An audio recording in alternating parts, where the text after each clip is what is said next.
Tenemos hoy en vivo con la doctora de la Puerta, experta en microbiota, y vamos a hablar sobre la relación cerebro-intestino, cerebro y microbiota, que nos cuente un poquito de qué se trata esto de la microbiota. Entonces, ojalá se puedan unir a este directo. En España ya son las 20 horas, en Colombia las 13 horas de la tarde. Aquí estamos esperando a la doctora de la Puerta para conectarnos y ojalá se vayan uniendo. Vamos a hablar con esta experta en microbiota acerca de la relación entre un poco lo que sucede en el cerebro, la mente, la meditación y la microbiota. La verdad es que nunca antes había recibido tantas preguntas para un directo y agradezco mucho a todos los que interactuaron y enviaron sus preguntas y a los que se van conectando a la charla.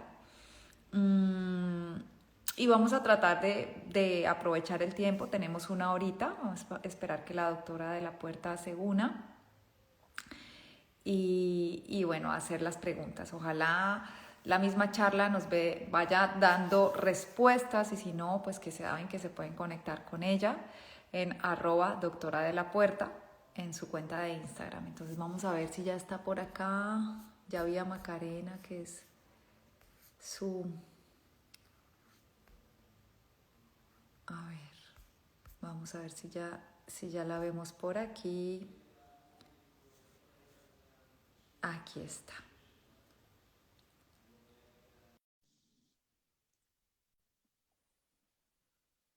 Vamos a ver, ya le di aceptar a la solicitud.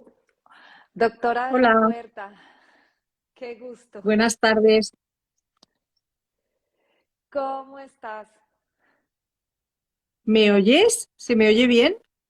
Te- sí, yo te escucho perfecto. ¿Tú me estás escuchando bien a mí? Te oigo bien también. Ah, bueno, pues qué gusto. Antes que nada, pues muchísimas gracias por aceptar esta invitación.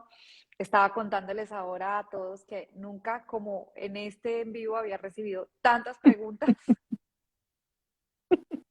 Entonces que vamos a tener que seleccionar en medio de tantas inquietudes que surgen alrededor de este tema, doctora de la Puerta. Muchas gracias por estar acá y por abrirnos este Gracias a espacio ti de por conocimiento. invitarme. Gracias a ti por invitarme a participar en este directo. No, muchísimas gracias. Pues doctora de la Puerta, vamos entonces a entrar en materia. Y yo sé que esto puede ser una pregunta un poco obvia para algunas personas, pero fue una de las primeras preguntas que hicieron. Y es, ¿qué es esto de la microbiota intestinal? ¿No? Y empezar por ahí para ponernos un poquito en contexto acerca de la charla que vamos a tener y que las personas se puedan ubicar un poquito más. Bueno, pues es razonable empezar por el principio. ¿Qué es la microbiota intestinal? La microbiota intestinal es el conjunto de microorganismos que vive con nosotros en nuestro cuerpo. Vivimos, tenemos más bichillos en nuestro organismo que células en nuestro cuerpo, ¿vale? Todo Wow. nuestro cuerpo está colonizado por microorganismos, excepto sitios muy concretos, como es la conjuntiva del ojo o la hay muy pocas mucosas que sean estériles, pero el resto de la área es estéril también, pero el resto de todo el cuerpo está colonizado, piel y mucosas, colonizado por microorganismos. Cuando hablamos de microbiota en general, nos referimos a la microbiota intestinal porque cuantitativamente el número más grande de microorganismos que nos colonizan habitan en el intestino. Por eso, cuando hablamos de microbiota, por defecto estamos hablando de microbiota intestinal, pero realmente hay muchos más microorganismos en el cuerpo que solo en el intestino. Ujú, ok, eso es interesante, sí, porque uno siempre asocia el microbiota con intestino, bueno, en mi caso. Vale, doctora, muchas gracias. Y bueno, y esta relación entre las preguntas que hicieron, estaba una yo apunté las que más me parecieron pertinentes, las tengo aquí en mi ordenador, y entonces ponen ¿Qué es el tan conocido SIBO? Que yo en la descripción ponía que la doctora es experta en SIBO, y entonces la sigla es SIBO. ¿Y cómo se mide? Me preguntaban. Vale, esto nada tiene que ver con la meditación, pero bueno, te cuento lo que es un SIBO. Es Eh, importante es- para ponernos en contexto. vale, un SIBO es bueno, empiezo por el principio. La microbiota intestinal tiene que estar distribuida en calidad y en localización. Diferentes tramos del intestino están colonizados por diferentes tipos de microorganismos y en una cantidad distinta. En el intestino delgado hay menos microbiota que en el intestino grueso, y en el intestino grueso, en el colon ascendente, es diferente el tipo de microbiota al colon descendente. O sea, cada tramo de intestino tiene una cantidad y un tipo de microbiota distinto. Y eso todo tiene que estar bien organizado y bien distribuido para que todo funcione correctamente. Un desorden de esa microbiota es lo que llamamos una disbiosis. Es la palabra que significa desorden en cantidad o en distribución de esos microorganismos por zonas determinadas. Y entonces, un SIBO es un tipo de disbiosis en la que hay un sobrecrecimiento de microorganismos patógenos facultativos y una deslocalización anatómica. ¿Qué significa patógeno facultativo? Microorganismos que forman parte del ecosistema intestinal con normalidad, pero si crecen por encima de su rango de normalidad, se van a comportar como malos, como patógenos, porque de su rendimiento metabólico producen toxinas. Entonces, si crecen mucho, aumentan las toxinas y eso puede inflamar, cambiar el pH, cambiar metabolismo, ya empezar a desordenar el intestino o lo que sea, el impacto donde sea. Y entonces el SIBO es: sobrecrecen microorganismos normalmente de colon descendente y se deslocalizan, se mueven, ¿vale? Colonizando principalmente intestino delgado distal. El íleon es la zona más típica del sobrecrecimiento bacteriano asociado a un SIBO, ¿vale? Para que aparezca un SIBO tiene que haber una pérdida de la microbiota de estabilización, o sea, porque el ecosistema es como una balanza, la microbiota está equilibrada, entre ellos se equilibran.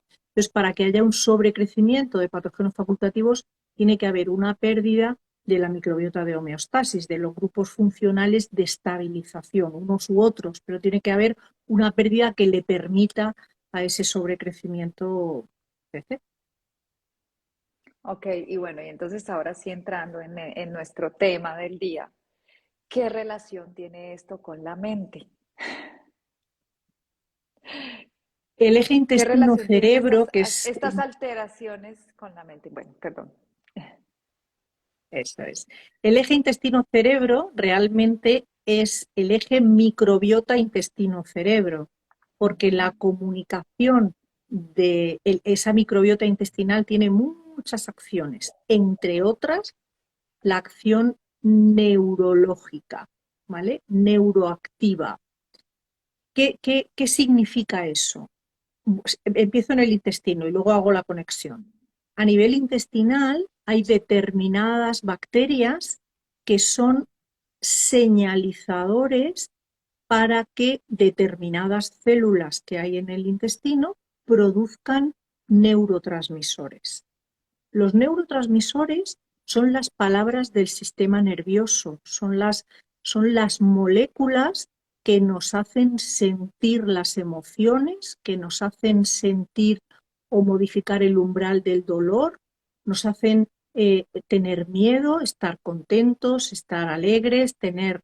Y entonces, esa microbiota a nivel del intestino señaliza determinadas células normalmente asociadas a neuronas. En el intestino tenemos tantas neuronas como en toda la médula espinal. O sea que realmente el sistema nervioso entérico es una entidad anatómica potentísima, ¿vale? Entonces, lo que ocurre es que las bacterias neuroactivas señalizan la producción de neurotransmisores a nivel del intestino. Esos neurotransmisores actúan a nivel local, ¿vale? Cuando tenemos miedo, nos duele la tripa, cuando nos da un susto o vamos a tener un examen, tal, nos da diarrea. O sea, hay un montón de síntomas asociados al afecto, a los sentimientos que se asocian con síntomas digestivos. Sigo el hilo. Esos neurotransmisores que se producen en el intestino atraviesan la barrera intestinal y vía sanguínea, normalmente, a veces linfática, pero normalmente vía sanguínea, llegan al sistema nervioso central con capacidad de señalizar receptores a nivel del sistema nervioso central, ¿vale? Hay otro camino de conexión directa que es neurotransmisores centrales, o sea, el sistema nervioso central produce estas moléculas del sistema nervioso que nos permiten sentir y funcionar un montón de cosas, porque esos neurotransmisores también señalizan el sistema nervioso autónomo, el parasimpático, un montón de cosas, pero estamos hablando de un poco de lo primero, de los básicos, ¿vale?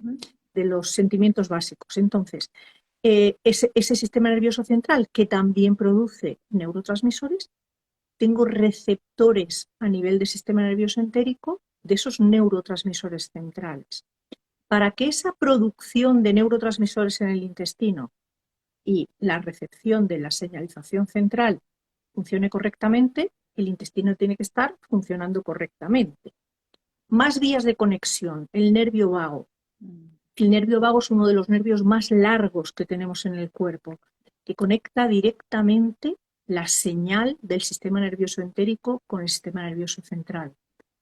Otra vía de conexión, esta está más ligada al estrés, el sistema hipotálamo hipofisario adrenal. Bueno, es un eje endocrino, ¿vale? Que termina señalizando la glándula suprarrenal. La glándula suprarrenal es en el organismo quien produce el cortisol, y el cortisol es la hormona del estrés, con lo cual también.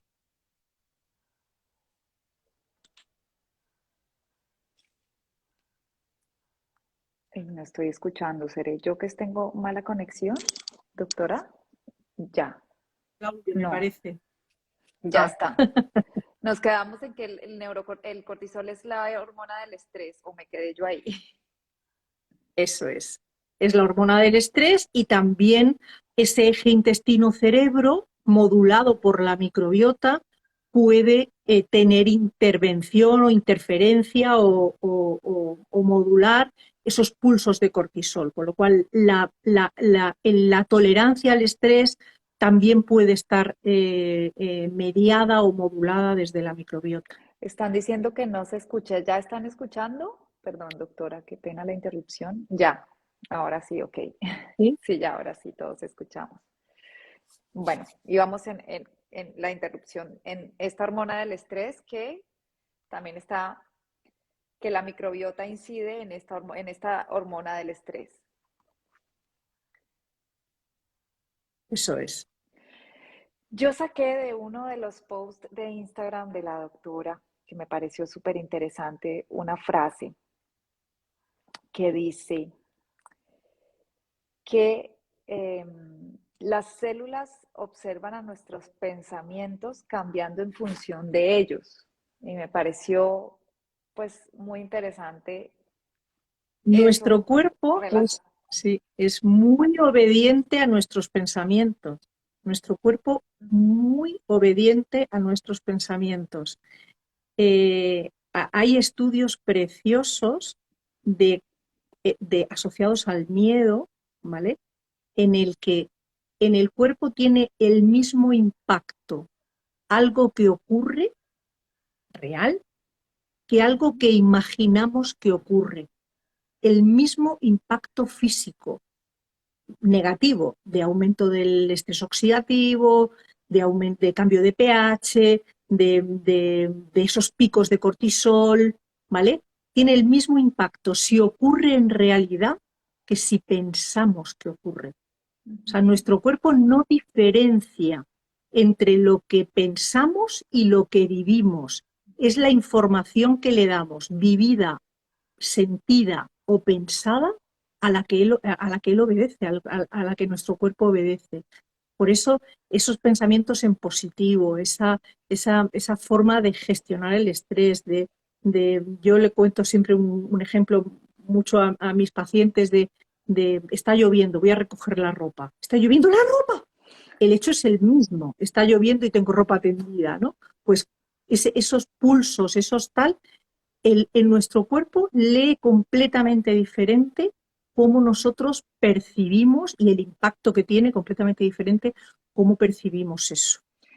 Doctora, y a través de esta introducción con esta pregunta, hicieron otra pregunta las personas que mandaron mensaje que me pareció interesante y es, ¿qué es primero, más o menos, el huevo o la gallina? ¿El estado de estrés altera la microbiota o la microbiota produce también estados de estrés? Una microbiota alterada produce estados de estrés. Y me pareció interesante esta asociación, ¿no? Así como los pensamientos producen estrés, positivos o negativos, ¿cómo es este círculo entre el estrés y la microbiota? Es absolutamente bidireccional. Una microbiota disbiótica desordenada, una microbiota disbiótica bloquea tanto la producción de neurotransmisores como en un escenario proinflamatorio, bloquea la señal de neurotransmisores, aumenta el umbral del dolor, eh, o sea, un montón de bloqueos afectivos pueden estar asociados a cuadros inflamatorios intestinales.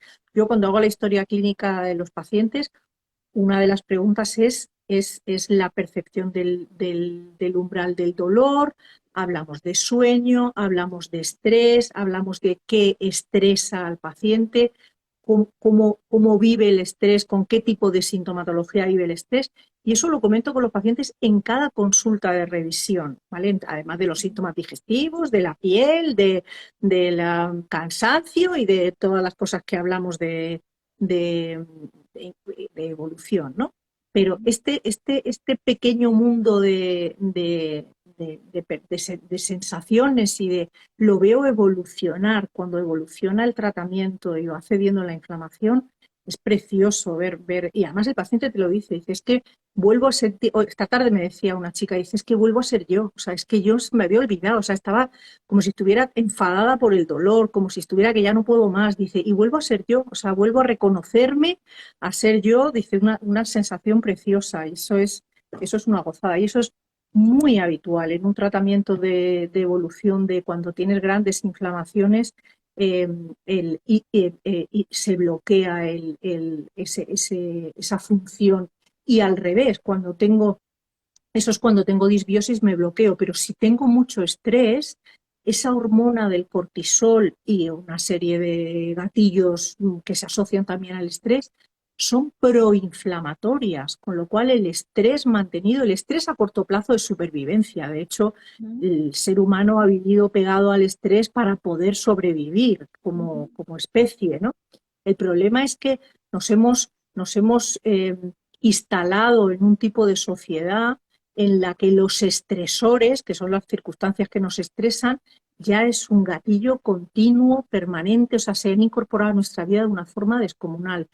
Y lo hemos normalizado, que es lo peor de todo, pero nuestro cuerpo sigue sintiendo esos inputs del estrés y la microbiota es un gran sufridor, digamos, es uno de los elementos a los que más afecta ese estilo de vida pegado a la rapidez, a la inmediatez, a la demanda, es tremendo. A la necesidad de recompensa del cerebro constante, a no poder pasar tiempo sin tener esos estímulos y eso que nos dé todo el tiempo esa recompensa, que es lo que más está generando en este momento también cuadros de estrés, sobre todo con las redes sociales, uno lo ve muchísimo, ¿no? Es que ya no, Y no tenemos paciencia para esperar a terminar de ver un video o si no nos atrae y nos consume en 2 segundos, lo abandonamos, ¿no?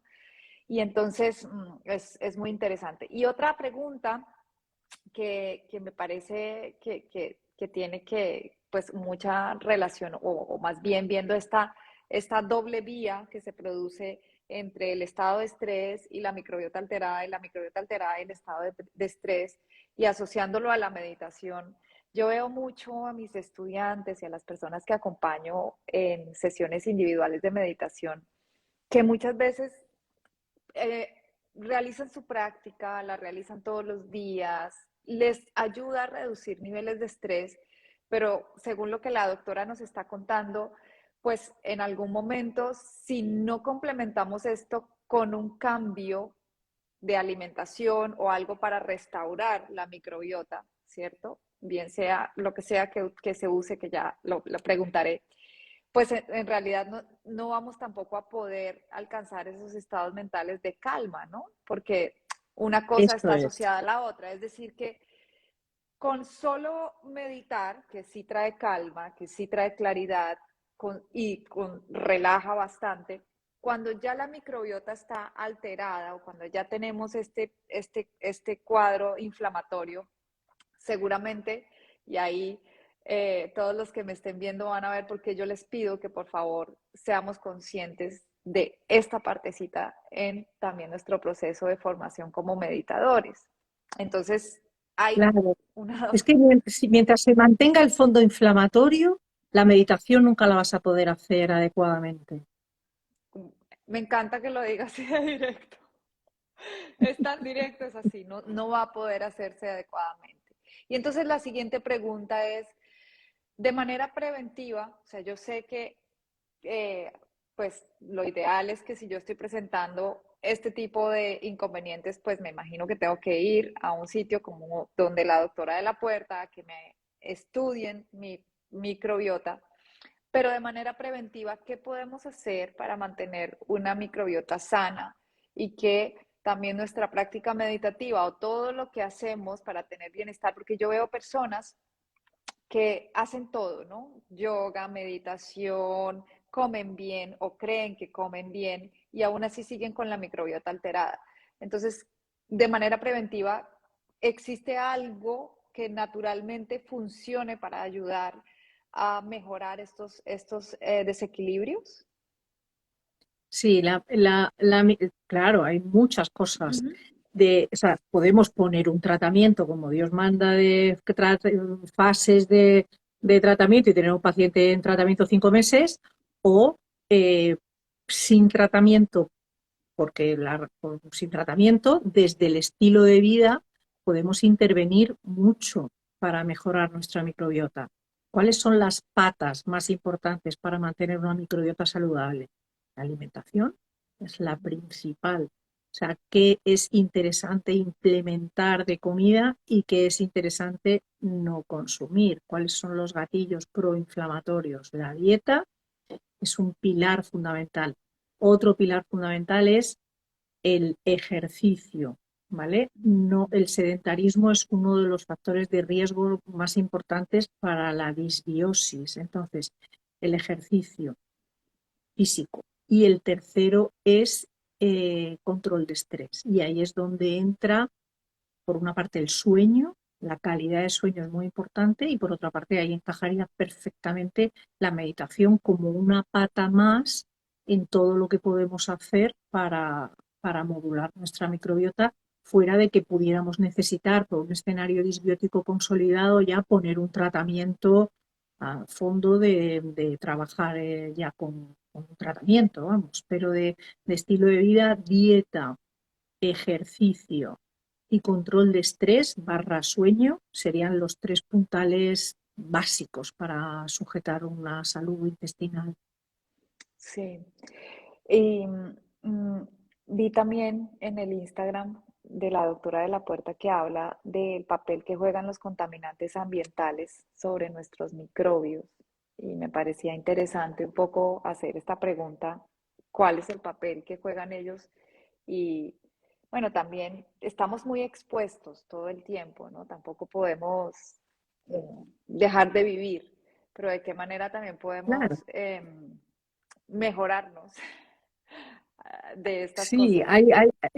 estamos rodeados de tóxicos, Sí. ¿vale? un intestino que funcione correctamente es un gran órgano detoxificador, ¿vale? Lo que pasa es que también es verdad que si hay un escenario de disbiosis e inflamación, esos tóxicos se acumulan y complican la situación mucho más. Tóxicos, hablamos de tóxicos ambientales de todo tipo, porque los tóxicos los respiramos, los bebemos, los comemos, o sea, estamos rodeados, o sea, el beber, el mundo de los microplásticos. Este fin de semana escuchaba a Nicolás Olea en los microplásticos. Es tremendo el impacto que tiene bebidos, ¿vale? De las botellas de plástico, y ya si están De botellas de expuestas plástico. al calor, multiplícalo por 1000. Los respirados, vivir en un ambiente urbano y determinadas zonas urbanas, pues mucho más, ¿vale? Respirados. Y luego los comidos. El mundo de los aditivos, conservantes, colorantes, espesantes, gasificantes, blanqueantes, o sea, hay un mundo de aditivos, los colorantes azoicos, además con una legislación que no está a nivel internacional, no está nada unificada, digamos. Hay un colorante que a mí le tengo mucha manía, que es la tartracina, el colorante alimentario para las paellas, el azafrán de mentira, o sea, Ah, ese el colorante azafrán. naranja, pero no, el azafrán verdadero es magnífico. El azafrán de Ujú, mentira, ese que va en un bote de cristal naranja chillón, esa ujú. tartracina, que se llama SL621, creo que es el 601, no me acuerdo el código. Bueno, la tartracina. Está prohibido en algunos países del mundo. En Canadá, si mal no recuerdo, está prohibido. En Estados Unidos tiene el estes de la FDA, que si un alimento contiene tartracina, está obligado el fabricante a comunicarlo porque es un aditivo que está en prevención. Y aquí en España, ni frío ni calor, es un aditivo muy proinflamatorio. Todos los colorantes azoicos son muy proinflamatorios, con lo cual en el mundo de los tóxicos, lo que digo, comidos, bebidos, respirados, eso de fuera, pero no olvidemos el tóxico que significa el estrés que hemos comentado antes. También es un Los tóxico pensamientos, tremendo. los Así es, pensamientos. así es. Una de las preguntas que hacían es que si tomar probióticos es recomendable sin, bueno, como automedicarse, ir y comprar en la farmacia unos probióticos para mantener la microbiota saludable. O definitivamente siempre es mejor pasar por un proceso de hacer un estudio profundo de cómo está la microbiota individual y de acuerdo a eso sí tomar los probióticos. Los probióticos, te los receta tu cuñada, tu vecina, la portera y tu hermana la pequeña. Todos. Eh, los probióticos pueden no servir para nada porque no están bien indicados o ser una gran herramienta terapéutica. O sea, ahora mismo el mercado ofrece una cantidad infinita de probióticos. ¿Todos son iguales? Ni muchísimo menos. Primero, porque no todos son igual de buenos y luego dentro de los buenos no todos sirven para lo mismo. O sea, tenemos dos grandes grupos de probióticos. Probióticos estabilizadores, cepas estabilizadoras, ¿vale? Y probióticos con cepas con bacterias inmunomoduladoras que trabajan directamente la señalización del sistema inmunitario, con lo cual con acción completamente distinta. Dentro de los probióticos, la mayoría son bacterianos, ¿vale? Hay algún probiótico, el Saccharomyces boulardii, que sería un probiótico fúngico, pero la mayoría son bacterianos. Y dentro de los probióticos de estabilización bacterianos los tenemos de baja carga y de alta carga. Eso significa con muchos bichillos o con muy pocos bichillos. Los tenemos monocepa, multicepa o con tropecientos mil trillones de cepas. ¿Vale? Entonces, funciona, depende de para qué, pues ya contando con que el probiótico es bueno, ¿vale? yo puedo elegir, depende de para lo que quiera, utilizar uno, utilizar otro, utilizar dos. Yo Ujú. muchas veces utilizo hasta tres, Ok. ¿vale? Depende en lo que me quiera apoyar, pero tú ir al supermercado, que ahora ya bueno, supermercado en Estados Unidos desde luego se venden en el supermercado, Ujú. pero ir a la farmacia y decir, dame un probiótico, pues vale, pues un probiótico, pues ahí te darán un probiótico de andar por casa, de normal y corriente, pero que el probiótico normalmente no te hará mal y te sentará bien, pues sí, pues te sentará bien, pero es una pérdida de oportunidad porque conocer el mundo de los probióticos nos permite ser muy selectivos con qué queremos conseguir, o sea, qué tipo de probiótico utilizar y qué queremos conseguir en cada momento. Y podemos incluso jugar a fases de ahora te doy tal porque señalizo esto, ahora te cambio, te doy tal porque señalizo otra cosa. O sea que el probiótico hay que utilizarlo, o a mí me parece razonable utilizarlo como una herramienta terapéutica. Ujú. Pero bueno, como es inofensivo, entre comillas, que no todo el mundo le sientan bien todos los probióticos, pues nada, pues por eso decía la broma de te lo receta y te lo recomienda, pues nada, pues Todos. el primero que pasa. Y aquí alguien estaba preguntando si el kombucha definitivamente es un probiótico. Dentro de la alimentación, uno de los pilares que decíamos saludables que son interesantes para mejorar la microbiota son los alimentos fermentados. Ahí estaríamos hablando de la kombucha, estaríamos hablando del kéfir, estaríamos hablando de tempeh, miso, sakai, chucrut, kimchi, todo ese tipo de alimento fermentado de calidad. No tengo una gran especificidad terapéutica, digamos, pero sí lo que hacen es hacer mantener o aportar un ruido microbiológico de fondo beneficioso para esa estabilidad del ecosistema, ¿vale? Con lo cual, sí es un probiótico. Hay que diferenciar, luego hay matices de la diferencia entre un probiótico y un alimento fermentado, ¿vale? No. Pero si nos ponemos requete finos, tiene sus matices. Okay. Pero sin ponernos en ese detallísimo, decir que la kombucha, igual que los otros alimentos fermentados que hemos comentado, pues sí aportan microorganismos que son beneficiosos, con lo cual los alimentos fermentados, bienvenidos. Ok. Bueno, esto es muy bueno saberlo, porque es una manera de balancear la microbiota naturalmente, que era algo de lo que preguntaban. Y también preguntaban si el SIBO provoca niveles bajos de serotonina, eh, que ya pues la doctora ha dicho que afecta a Sí, los neurotransmisores. Entonces, evidentemente, supongo que también sí, sí, sí, está muy asociado, efectivamente. disminuye los niveles de serotonina. Y entonces la pregunta la completa diciendo si está asociada a estados de depresión. Esta alteración de la microbiota también se puede asociar a estados de depresión y si existe la posibilidad de que mmm, gestionando estas desarmonías en la microbiota se pueda mejorar estados depresivos o estados de ansiedad también. Claro. Respondiendo literalmente a tu palabra, a tu pregunta, que es ¿puede mejorar? La respuesta es sí, sin duda. Lo que ocurre es que si pretendemos revertir una depresión trabajando solo microbiota, pues No.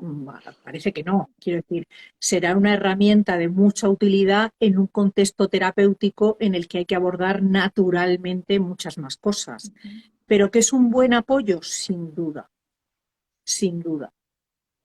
Ok, entonces ya sabemos que, que es absolutamente necesario para mantener nuestro cerebro saludable, en esencia, que tengamos una microbiota saludable.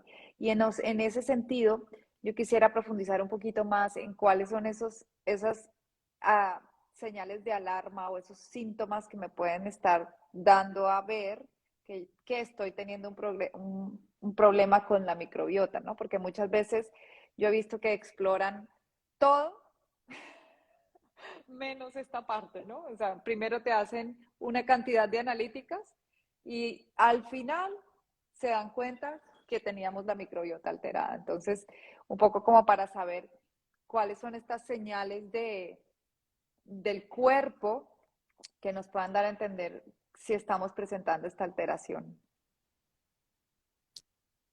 Son muchas. La microbiota está conectada con todos los órganos, o sea, conectada funcionalmente con todos los órganos del cuerpo humano, ¿vale? Con lo cual podemos tener problemas en piel, eczemas inespecíficos, sequedad, picores, podemos tener problemas en el aparato digestivo, naturalmente, digestiones pesadas, gases, alternancia de ciclos de diarrea, estreñimiento, dolor, distensión abdominal.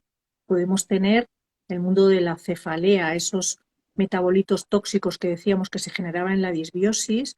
Una de las maldades es que son muy psicoactivos y muy vasoactivos, lo cual significa en cristiano que son muy migrañosos, ¿vale?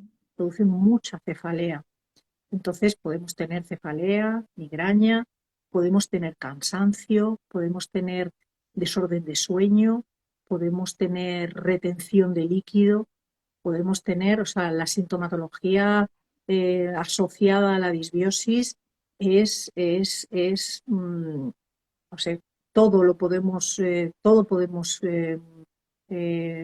hay luego metabolismo, ya si nos ponemos un poco más técnicos, la resistencia a la insulina tiene un umbral que podemos abarcar desde la microbiota. Hay una bacteria que se llama Akkermansia mucinifila que tiene una actividad metabólica brutal. O sea, ahí llegamos a todo el organismo con la microbiota. Pero es verdad, cuando has dicho tú antes de lo de hacer pruebas, los desórdenes asociados a la microbiota normalmente son desórdenes funcionales, lo cual significa que podemos trabajar con ellos y en la mayoría de los casos revertirlos. Pero tenemos que descartar que el problema que tenga el paciente, tampoco podemos pensar que ahora todo microbiota. O sea, un paciente cuando viene a la consulta hay que descartar o tener descartado previamente que no estamos delante de un SIBO, de un paciente celíaco no diagnosticado, de yo qué sé, de una enfermedad de Crohn, eso respecto al digestivo y respecto a otras enfermedades. Entonces, esas pruebas que te vas al hospital y te hacen la gastroscopia, la colonoscopia, el no sé cuánto, pues eso hay que hacerlo. Todo es normal, pero al paciente tiene diarrea, le duele la barriga, se le hincha la tripa, miremos microbiota. Okay. Muy bueno saberlo, porque también pasa del otro lado, que entonces ahora todo es microbiota, ¿no? Y entonces Claro, te estás dando lo cuenta. primero y luego, claro. Sí.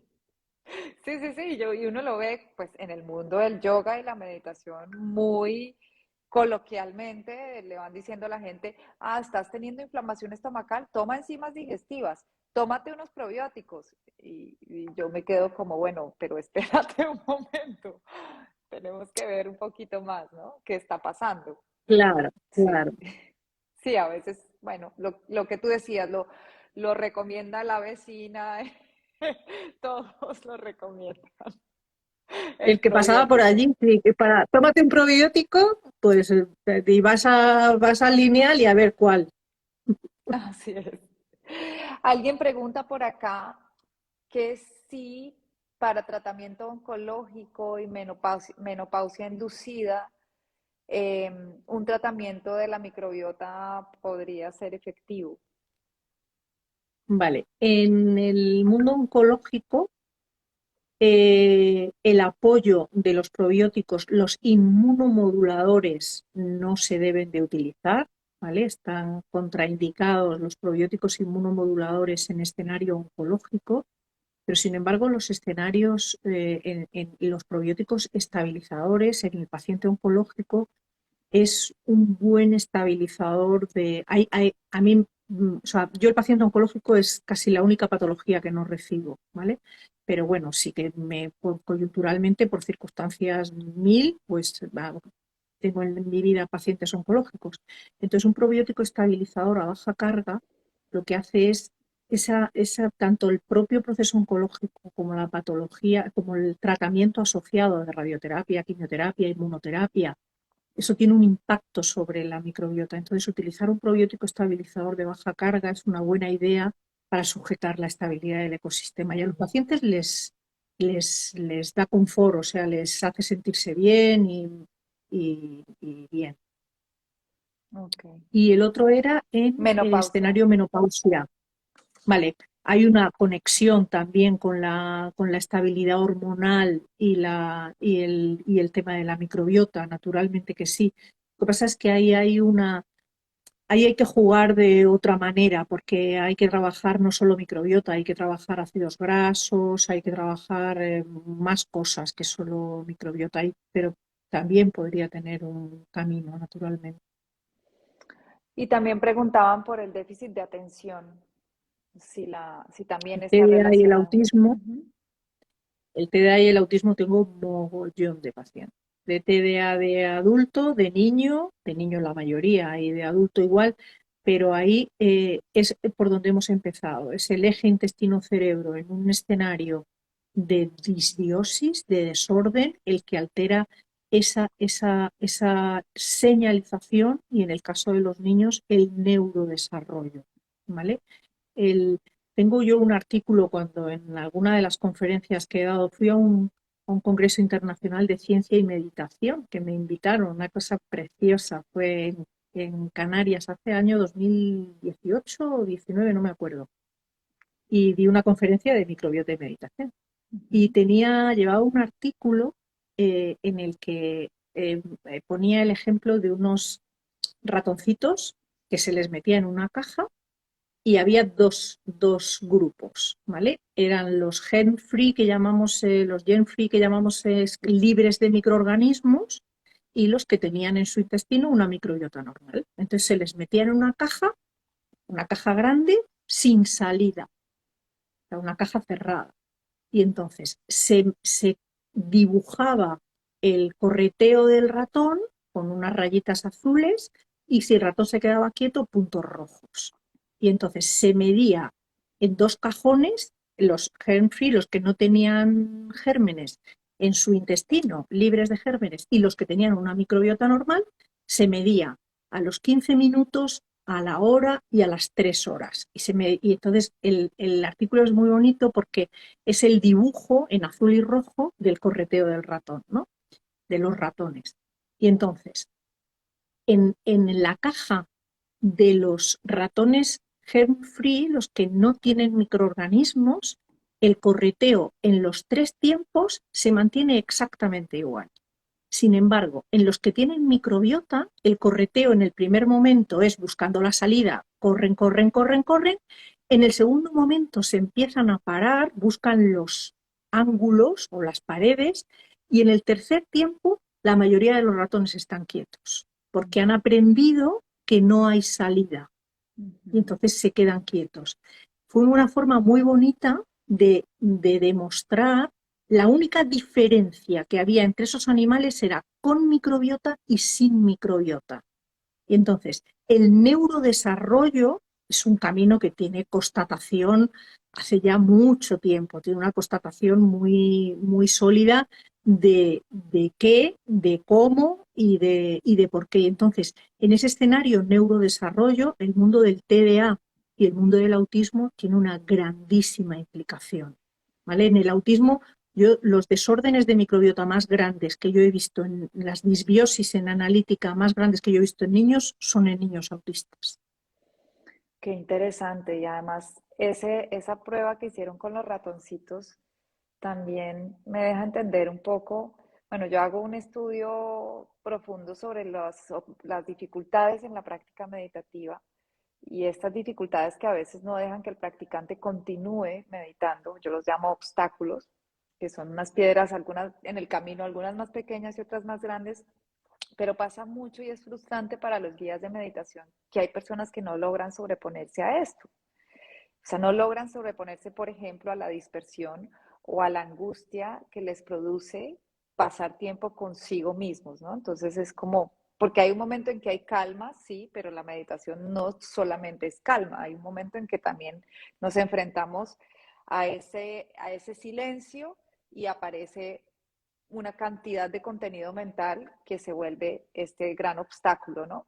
Y entonces, claro, es súper interesante porque casi que uno en una formación de meditación debería poder decirles que se midieran la microbiota, a ver cómo está, que hicieran sus analíticas para tener una microbiota sana, para que puedan encontrar lo que encontraron estos ratones, que es la aceptación, porque al final, ¿hacia dónde nos lleva la práctica meditativa? Yo digo que hacia la aceptología, nos lleva a aceptar el momento presente sin juicio, tal como es, ¿no? Pero entonces, si eso está condicionado por una microbiota que Claro, está teniendo un problema, pues esa aceptología va a ser más difícil y los niveles de se impaciencia se van a complica, sí, incrementar. se Has complica, traído mucha luz, efectivamente. claro, claro, porque Sí, entonces sí. es inherente a la práctica meditativa. Creeríamos que no, pero sí.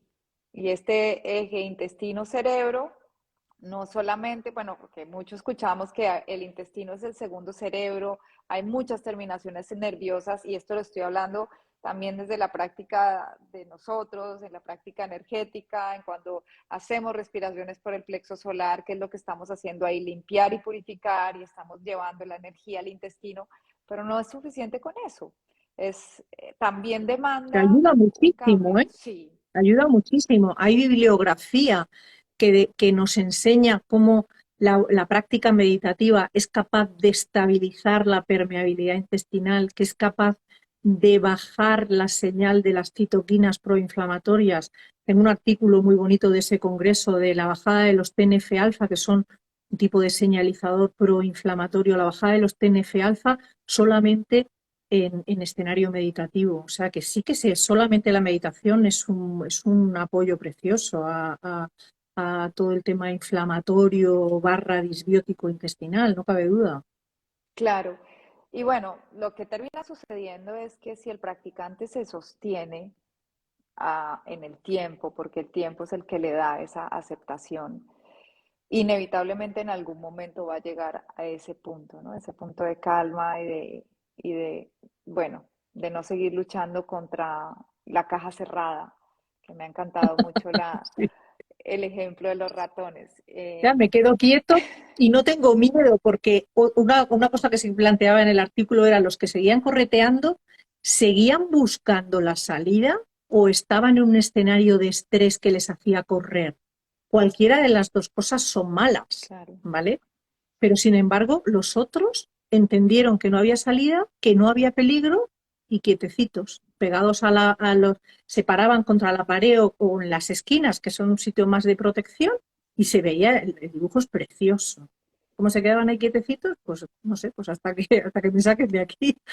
Impresionante. Ese ejemplo me parece como lo más gráfico también de lo que sucede en la misma práctica, en el momento en que vamos avanzando en el tiempo, en que hay un momento en que ya te tienes que rendir, yo lo digo así, la rendición, y te entregas a quedarte ahí en el momento presente con lo que hay, ¿no? Que a veces hago publicaciones también en las que digo que lo que tienes es lo que necesitas al final. Si es la caja cerrada, es la caja cerrada, para tener alguna comprensión, ¿no? Acerca de ti. Y a la gente no le gusta porque tenemos la idea de que la meditación solamente está hecha para relajar. Y sí, en parte, pero en otra parte está hecha para aceptar pues lo que Aceptar, eso sucede. es. Exacto, lo que sucede. Entonces, bueno, doctora, y la última pregunta o de las últimas preguntas, ¿cuál sería el proceso correcto para nosotros responsablemente eh, conocer cómo está nuestra microbiota? Yo como médico, lo que hago para el proceso diagnóstico de la microbiota es, lo primero, una historia clínica completa del paciente. Hemos dicho que la microbiota interviene en un montón de cosas del organismo, ¿vale? Entonces hay que conocer cuál es el estilo de vida del paciente, dónde trabaja, horas de sueño, escenario familiar, cómo se alimenta, y luego cuál es su sintomatología. Y en la sintomatología hay que hablar de todos los órganos y sistemas, o sea, hay que hablar de la piel, hay que hablar del digestivo, hay que hablar del neurológico, hay que hablar del sueño, hay que hablar, o sea, entender todo el escenario clínico del paciente. Si estoy en consulta presencial, exploro, exploro la tripa, les miro la piel, les miro la conjuntiva del ojo, les miro codos para ver sequedad. Pero vamos, sobre todo exploro abdomen, porque se explora de muchas formas. Se explora metiendo los dedos, se explora haciendo percusión, se explora confundiendo ruidos. O sea, tenemos, y hemos dicho, colon ascendente es diferente a colon descendente y el intestino grueso es diferente al intestino delgado, con lo cual la información de la exploración nos da pistas. Y luego puedo hacer un estudio de microbiota. Dentro de los Ujú. análisis de microbiota que el mercado nos ofrece también muchos, al principio no había tantos, ahora ya hay mucho tipo de estudio de microbiota y con mucho enfoque diagnóstico diferente, ¿vale? A mí los que me gusta y los que utilizo son los estudios de grupos funcionales porque son los que me permiten entender ese equilibrio, esa balanza que decíamos de los buenos, de los malos, cómo están unos, cómo están otros. Me da marcadores funcionales, cómo está la permeabilidad, cómo está la inflamación, cómo está el rendimiento hepático, pancreático, la absorción de residuos, si hay residuos en heces de una forma o de otra. Entonces, si necesito, además de con la historia clínica de la exploración, necesito hacer un diagnóstico de microbiota, pues a mí los estudios que más me gustan son los funcionales. Los metagenómicos creo que no me aportan, a mí personalmente, clínicamente no me aportan nada. Sin embargo, los estudios funcionales me dan muchísima información de qué está pasando ahí. Doctora, y para las personas que la están viendo de otras latitudes, como en mi caso, que la mayoría de la comunidad está en Latinoamérica, ¿es posible que puedan tener acceso a esta información a través suyo o cómo, en dónde la encuentran? Esa es una gran pregunta. A mí ahora mismo me vais a encontrar en redes sociales y en muy pocos sitios más, porque he tenido que cerrar agendas. No, He cerrado agendas por el momento para pacientes nuevos porque tenía una lista de espera de más de 6 meses. No me parece razonable. claro. Ética y estéticamente no me parece razonable. Entonces voy a darle salida despacito, al ritmo que pueda, según vaya dando altas. Yo he calculado el volumen de pacientes hace ya años, el volumen de pacientes que puedo manejar al mismo tiempo, porque un paciente no es solo una consulta o 2 o 3 consultas, es una llamada de teléfono, es un correo electrónico, es un informe, es una factura, es una estar pendiente de esto, me tengo que acordar que le he cambiado el tratamiento pero no me he quedado tranquila. O sea, y eso yo lo puedo abarcar con un número determinado. Y llegó un momento en el que dije, vale, este número no lo muevo por nada. Pero la demanda entraba, entraba, entraba y cuando la lista de espera se ha ido a 6 meses he cerrado agendas.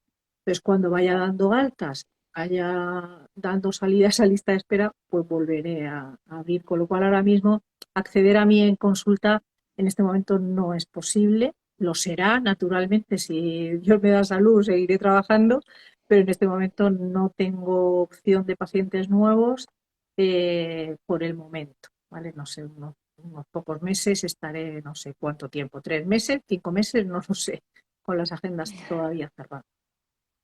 Pero vamos, Ok, sigo publicando en redes y yo soy muy activa, publico un post de microbiota todos los días a las 8 de la mañana, o sea que ahí hay información de microbiota muchísima.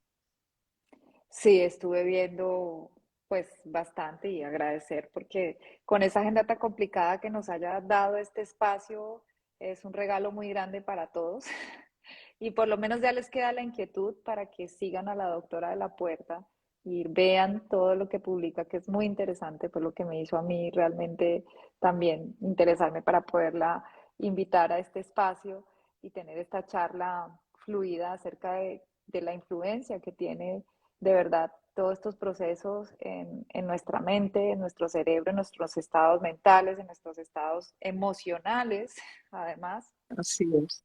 y la reciprocidad que hay con la meditación también. O sea que me parece interesante lo que dice la doctora, que la meditación también de alguna manera nos ayuda a restaurar la microbiota y que lo podamos ver como una herramienta de apoyo a todos estos tratamientos. Doctora, muchas gracias por el tiempo que nos ha dedicado. Pido disculpas a todos los que hicieron miles de preguntas. Yo sé que tienen muchas preguntas, pero resolverlas en una hora es un tanto difícil. Y Sí, el profesional al que tendrían que acudir las personas que estén interesadas en sus países sería un médico funcional, ¿verdad? O sí. La gente que se forma en microbiota es muy variopinta, ¿vale? O sea, pero sí, alguien que haga medicina integrativa, medicina funcional sería el camino. el camino. Vale. Doctora, muchísimas gracias por este espacio. Gracias a todos los que se conectaron. La charla va a quedar grabada para que la puedan ver en el Instagram TV y también la pongo en el muro del Instagram para que la puedan tener ahí. Y pues que por favor Subiré se yo también conecten al mío. a seguir a la doctora de la puerta, arroba doctora de la puerta. No DRA, sino doctora de la puerta con completo escriben. Yo igual Todas las se los dejo letras. puesto cuando lo publique. Doctora, qué gusto Bueno, conocerla. pues Muchas gracias por este espacio. muchas gracias por invitarme, me apetecía mucho porque era un tema un poco diferente a lo que he hablado en otros directos y en otras formaciones y me apetecía mucho hacer este directo contigo, o sea que gracias por invitarme, No, gracias a ti por recibirme y ojalá podamos seguir conectadas. seguro. Vale, un gran abrazo. Una feliz Muy bien, un noche. abrazo. Chao, chao. Adiós.